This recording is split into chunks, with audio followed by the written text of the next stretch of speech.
आज जो हम चैप्टर चालू करने वाले हैं उसका नाम है प्रॉफिट एंड लॉस। इसके प्रश्नों को हमने 10 भागों में बांटा है, जिसमें आज हम देखने वाले हैं इनके साधारण प्रकार के प्रश्नों को हम देखने वाले हैं। इन प्रश्नों में सामान्यतः बहुत ही सिंपल से फॉर्मूले हम यूज़ करेंगे, ऐसे फॉर्मूले जो हमने क्लास 6-7 में पढ़ा हुआ है। जैसे कि लाभ या हानि प्रतिशत, इसका जो फॉर्मूला होता है लाभ या हानि अपॉन में क्रय मूल्य, जिस मूल्य पे हम वस्तु को खरीदते हैं, गुणे में 100।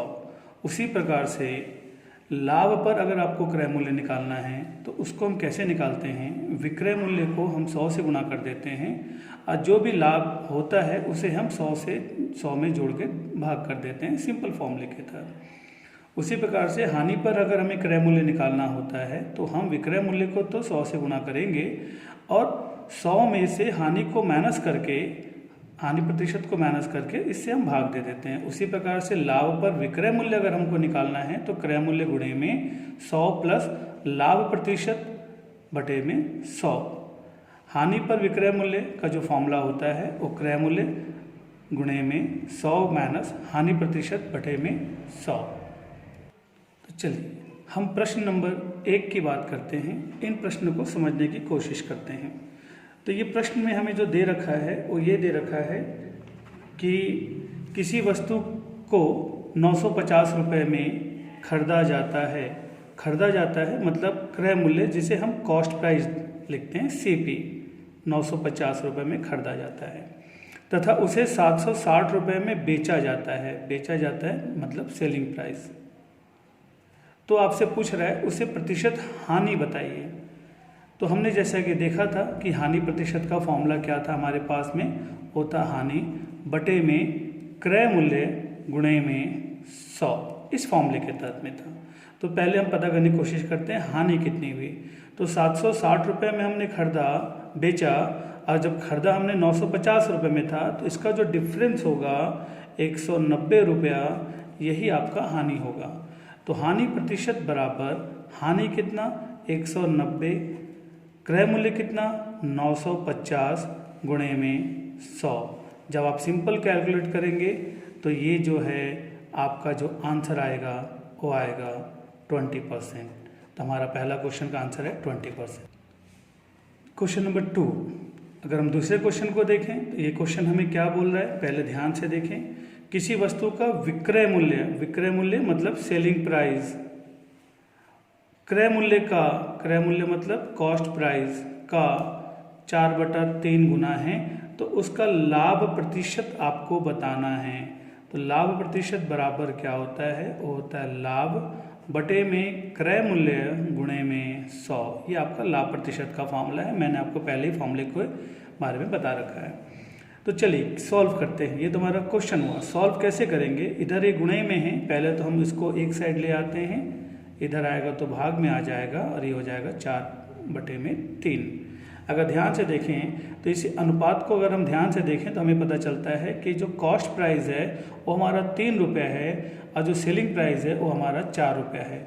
मतलब 3 रुपये में खरीदा, 4 रुपये में बेचा, तो उस कंडीशन में जो हमें लाभ होगा वो कितना हो रहा है, यहाँ पे 1 रुपये का लाभ हो रहा है। कितने पर, 3 रुपये पर। तो 100 पे कितना होगा, तो अगर आप इसको कैलकुलेट करेंगे तो आपका आंसर आएगा 33 से ही 1/3%। क्वेश्चन 3 देखते हैं तो क्या दिखता है हमें कि एक व्यापारी किसी वस्तु को 27 रुपये में खरीदता है, मतलब क्रय मूल्य आपको मालूम है कितना रुपया, 27 रुपया, और उसको इसके विक्रय मूल्य के 10% के बराबर लाभ पर बेचता है। तो आपको मालूम है कि प्रॉफिट का जो परसेंटेज है वो कितना है, यहाँ पे 10% है। तो वस्तु का आपको विक्रय मूल्य बताना है कि सेलिंग प्राइस क्या है, ये आपको फाइंड करना है। तो चलिए अगर मैं इन प्रश्नों को ध्यान से देखूं तो मुझे यहाँ पे पता करना है सेलिंग प्राइस क्या होगा। जैसा कि मैंने आपको बताया था कि सेलिंग प्राइस क्या होता है, वो होता है कॉस्ट प्राइस इनटू, अगर प्रॉफिट हुआ है तो 100 में हम प्रॉफिट को जोड़ देते हैं अपॉन में 100। तो चलिए सेलिंग प्राइस आपसे पूछा है तो सेलिंग प्राइस कितना हो जाएगा 27, तो आपका कॉस्ट प्राइस है। 100 में अगर 10 ऐड हुआ तो 110 ऊपर आ जाएगा, अपॉन में 100 जो है ये नीचे आ जाएगा। जब आप इसको कैलकुलेट करेंगे तो आपके पास कैलकुलेट होने के बाद में 27 इंटू 11, जैसे कि मैंने आपको 11 का बेसिक रूल बताया हुआ है कि किसी भी संख्या को अगर आपको 11 से मल्टीप्लाई करना है तो पहले आप उसके डिजिट को छोड़ दीजिए।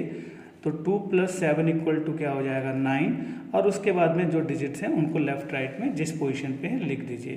10 से अगर आपको डिवाइड करना है तो एक डेसिमल पॉइंट लगा दीजिए, तो आपका जो सेलिंग प्राइस हो जाएगा वो हो जाएगा 29.7। क्वेश्चन 4 को अगर हम ध्यान से देखें तो क्वेश्चन 4 क्या बोल रहा है कि कोई व्यक्ति 250 रुपये में साइकिल खरीद कर मतलब कॉस्ट प्राइस दे रखा है आपको 250 रुपये, 10% का लाभ कमाता है, तो प्रॉफिट परसेंट दे रखा है आपको 10 और आपको सेलिंग प्राइस बताना है कि उसका विक्रय मूल्य कितना होगा। तो चलिए, जैसे कि मैंने आपको बताया था कि विक्रय मूल्य का जो फॉर्मूला होता है वो होता है क्रय मूल्य गुणे में 100। अगर प्रॉफिट हुआ है तो हम 100 में ऐड कर देंगे और अपॉन में 100। सिंपल सा फॉर्मूला, ध्यान है तो क्वेश्चन सिंपल है। तो चलिए अब हम इसकी वैल्यू रख के देखते हैं। तो ये हो गया 250 इंटू में 10% का प्रॉफिट है तो 110 अपॉन में 100, ये कैंसिल हो जाएगा और वैल्यू हो जाएगा 275। अगर देखें तो हमारा आंसर हो गया P।